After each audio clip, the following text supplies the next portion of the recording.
the meaning of the photograph with you and the wearing a Triumph T-shirt? What would you want to know about it? Well, I'd like to know that that's an equivalent photograph. It means something. It's got a philosophy in it. And I'd like to know, I'd like to know visually what it represents to you, because you're a part of that. I haven't really looked at it that much. I don't really... I've thought about it a great deal. It was just taken one day when I was sitting on the steps, you know. I don't really remember very too much about it. Well, what about the motorcycle as an image in your songwriting? You seem to like that. Oh, we all like motorcycles to some degree. I do. Do you think of yourself primarily as a singer or as a poet? No, I think of myself more as a song and dance man, you know. Mr. Dillon, I know you dislike labels, and probably rightly so, but for those of us who are well over 30, could you label yourself and perhaps tell us what your role is?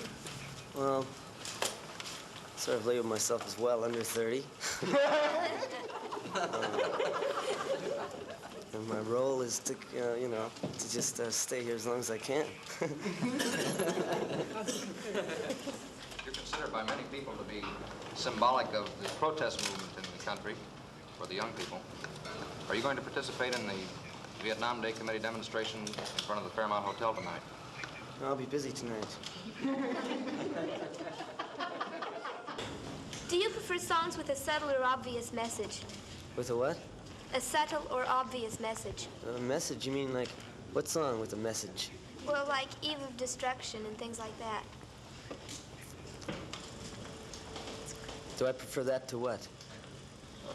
I don't know, but your songs are supposed to have a subtle message. Subtle message? Well, they're supposed to. Where'd you hear that? In a movie magazine. Oh, my God. Things have gotten out of hand.